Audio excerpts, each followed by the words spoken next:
Hello बच्चा लोग, की हाल चाल, सब लोग कैसे हो। आई होप सब लोग बहुत अच्छे होंगे। कड़ाके की ठंड पड़ रही है बट उसको होल्ड करके हमें क्या करना है, पढ़ाई करना है। ठीक है, तो ठंड कितनी भी हो, रजाई में मत घुस के पढ़ाई करना, आराम से बैठना और अच्छे से अपना माइंड फ्रेश करके हीटर ब्लोअर लगा लो, कुछ भी पढ़ने के लिए, लेकिन बैठ जाना। ठीक है, ये नहीं आलस करोगे कि ठंड बहुत है तो पढ़ाई नहीं करनी है। ठीक है, वैसे अगर देखा जाए तो इस साल ठंडी पड़ी ही नहीं रही है। ठीक है, चलिए वो सब छोड़ते हैं और हम लोग टॉपिक पे आते हैं, न्यूट्रिशन इन प्लांट्स। यानी कि हमने ना मोड ऑफ न्यूट्रिशन पढ़ लिया था। अब सबसे पहले तो हम लोग एक टॉपिक यहाँ पे ये डिस्कस करेंगे कि प्लांट्स में न्यूट्रिशन कैसे होता है, कैसा पूरा प्रोसेस है, क्या होता है।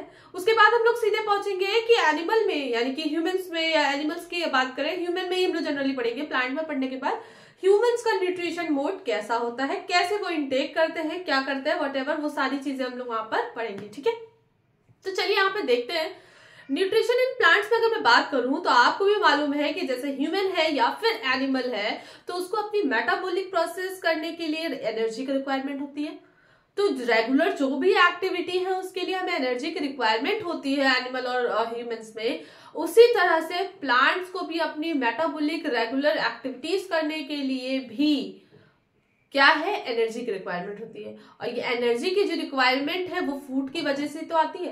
तो एक्चुअल में ये न्यूट्रिशन, ये फूड जो है उन प्लांट्स को न्यूट्रिशन प्रोवाइड करता है जिससे वो एनर्जी इंटेक करते हैं, और एनर्जी लेने के बाद ही क्या है, वो अपने सारा जो भी प्रोसेस होता है वो बनाते हैं, करते हैं। ठीक है, आपको ये भी मालूम है कि जो प्लांट्स होते हैं वो ऑटोट्रॉपिक होते हैं, यानी कि स्वपोषी, जो अपना खाना खुद से बनाते हैं। इसका मतलब इन्हें एनर्जी की नीड है, रिक्वायरमेंट है, तभी तो ये अपना फूड मेकिंग प्रोसेस कर पाएंगे।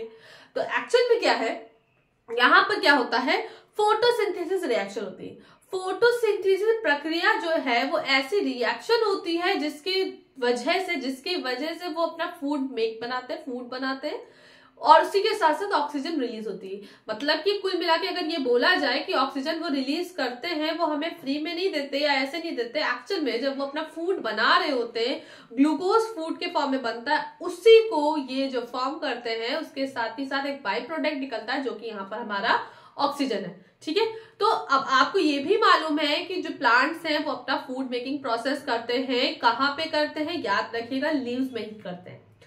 कुछ स्टेम के जो कुछ पार्ट्स होते हैं जब वो ग्रीन होते हैं वहां पर भी थोड़ा बहुत लिटिल बिट अमाउंट में फोटोसिंथेसिस प्रोसेस हो जाता है स्टेम में, तनों पे, जहां पे ग्रीन वाले होते हैं, बहुत कम। लेकिन जो फूड मेकिंग प्रोसेस है वो प्लांट के ज्यादातर क्या मेन पार्ट जो होता है वो हमारा 99% जो है वो लीव्स में होता है। ठीक है, तो लीव्स में न्यूट्रिशन मोड यानी कि फोटोसिंथेसिस को पढ़ने से पहले हमें एक्चुअल में लीव्स होती क्या है, उनका स्ट्रक्चर क्या होता है, उसमें क्या ऐसा पाया जाता है जिसकी वजह से फोटोसिंथेसिस प्रोसेस होता है। तो चलिए देखते हैं। ये अगर मैं देखूं, आपको ये कुछ दिख रहा है। अच्छा, गरीबी इतनी थी कि मार्कर नहीं था, इसलिए मैंने एक ही मार्कर से बनाया, थोड़ा बहुत जुगाड़ कर लिया तो ब्लू मार्कर निकल आया। ठीक है, नेक्स्ट क्लास में कोशिश यही रहेगी कि और मार्कर भी लिया, मुझे याद नहीं था इसलिए मजाक करते हैं। गरीबी, हाँ गरीबी आई गई है। चलो अब यहाँ पे बात करते हैं। ये लीव है, लीव का क्या किया है मैंने, यहाँ पर इसको मैंने ट्रांसवर्स सेक्शन किया है, यानी कि इसको कट किया है, ऐसे मैंने कट किया लीव को, और फिर उसके बाद उसको वैसे करके देख रहे हैं क्या है ट्रांसवर्स सेक्शन में। जैसे ही मैंने इसको कट किया, यानी कि इस लीफ को, इस पत्ती को मैंने ऐसे कट किया, तो अब उसकी लेयर को ही देखना, जो लेयर है उसको देखना। एक्चुअल में क्या होता है, जो हमारी लीव्स होती है उसमें क्या है, एक लोअर पैटर्न होगा, एक बिलो होगा, मतलब जब आप कट करोगे तो एक ऊपर का पार्ट होगा, एक नीचे होगा। तो वो स्किन होती है, जैसे हमारे में भी स्किन होती है, तो उसी तरह से उनके में भी जो फर्स्ट लेयर होती है उसको बोलते हैं अपर एपिडर्मिस। अपर एपिडर्मिस जो होता है ये फर्स्ट टिश्यूज होते हैं जो कि इसके ऊपर की तरफ पाए जाते हैं, लीफ के ऊपर वाला। लोअर भी होगा तो उसी तरह से लोअर एपिडर्मिस भी होता है।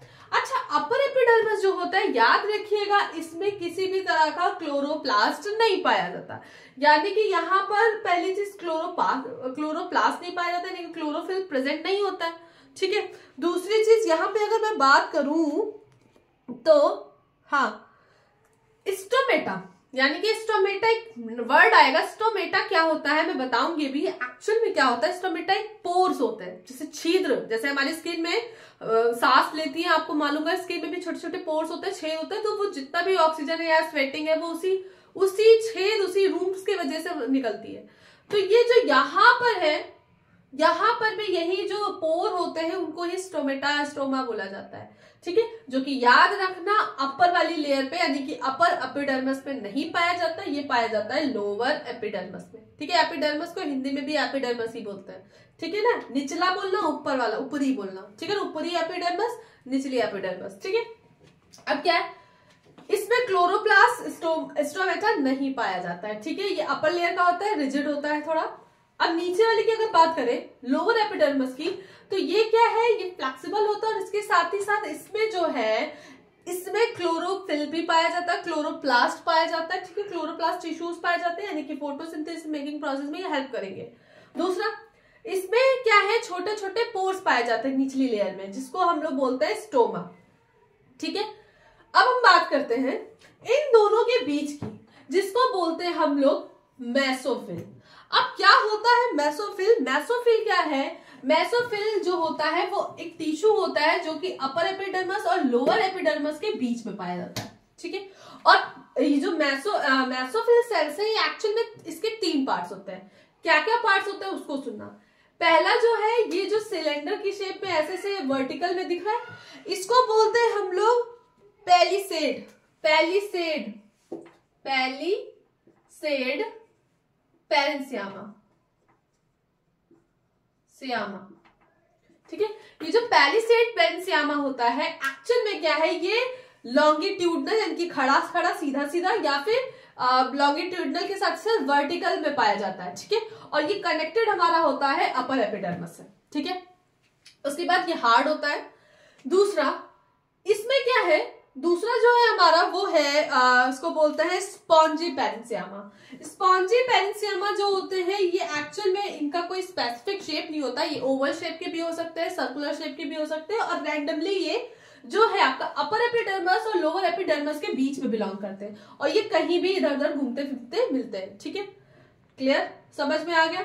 इसके बाद अगर मैं बात करूं तो जो हमारा यहाँ पर है, ये एक पोर्शन दिख रहा है, एक्चुअल में ये भी मेसोफिल का ही एक पार्ट है, जिसको बोलते हैं वास्कुलर बंडल्स। एक्चुअल में वास्कुलर बंडल्स जो होता है वो हमारे लीफ के मिड पार्ट में पाया जाता है, जिसके अंदर कंसिस्ट होते हैं जाइलम एंड फ्लोएम, ठीक है। ये सर्कुलर पार्ट में होता है और इसमें जाइलम और फ्लोएम कंसिस्ट होता है। और आपको भी मालूम है कि जाइलम का काम होता है वाटर का ट्रांसपोर्टेशन, यानी कि प्लांट में जो है जहां भी वाटर है वो नीचे रूट से लेकर प्लांट के किस पार्ट में जाएगा, कैसे जाएगा, वो सब डिसाइड करता है जाइलम, ठीक है। फ्लोएम का काम क्या होता है कि प्लांट से जो फूड बना उनकी लीव्स में, उनको प्लांट के बाकी पार्ट में पहुंचाने का काम करता है हमारा फ्लोएम। तो जाइलम मैंने बताया था, जाम से याद रखना, जाइलम, जाम, जाम का मतलब लिक्विड, वो वाली थिंकिंग मत लाना, तैयार कराने का एक तरीका होना चाहिए बस, ठीक है। तो उसको लेके करो बस। जाइलम, जाइलम का मतलब हिंदी में भी जाइलम बोलते हैं। तो जाम से याद रखो, जाम एक लिक्विड होता है, इस तरह से देखना, ज्यादा दिमाग लगाने की जरूरत नहीं है। और उसका मतलब है कि वो वाटर को लेके जाएगा। कहां से लेकर जाएगा? वाटर, वाटर रूट्स में होता है, रूट से लेके बाकी पार्ट्स में पहुंचाएगा। फ्लोएम बचा, फ्लोएम फूड को लेके जाएगा। फूड कहाँ से होता है? प्लांट की लीफ में होता है, उसको वहां से कैरी करके वो प्लांट के बाकी पोर्शन में पहुंचाता है। तो बात समझ में आई है? तो जाइलम और फ्लोएम को लेके कभी भी कोई कंफ्यूजन मत करके आना। फ्लोएम का मतलब कभी भी पानी वाला मत करके आना, ठीक है। तो ये याद रखना, तरीका था एक बताने का, मैंने बता दिया, ठीक है। Okay, clear? तो ये सारी चीजें समझ में आ गई। तो ये सारा पोर्शन था, इसको अच्छे से देख लेना है। इसके बारे में जो भी मैंने बोला उसको अपनी कॉपी में लिख लेना, बस तुम्हारी प्रैक्टिस हो गई। देखो बायो का जो ये चैप्टर नंबर 6 चल रहा है, जिसमें न्यूट्रिशन है, रेस्पिरेशन है, ट्रांस सर्कुलेशन है, ये सब जो चीजें हैं, जिसे हार्ट रेट के बारे में पढ़ोगे, तो जो मेन टॉपिक्स है उनके बारे में डिस्कशन करेंगे, क्योंकि मतलब जो चीजें आनी है वो क्लियर होना चाहिए, ठीक है। क्योंकि इसमें बहुत स्पेसिफिक ही चीजें आती हैं, ठीक है ना। कहते हैं ना ऊपर ऊपर से, बस तो वही है।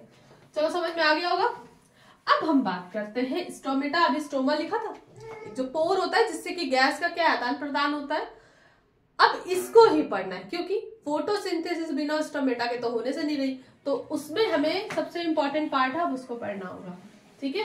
तो चलिए कैरी करते हैं।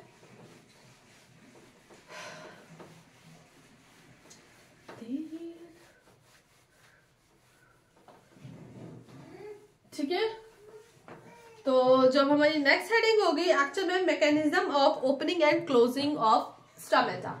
एक्चुअल में यहाँ पे स्टोमेटा को हम लोग पढ़ेंगे और उसके मैकेनिज्म को भी हम लोग यहाँ पे क्या करेंगे, देखेंगे, ठीक है।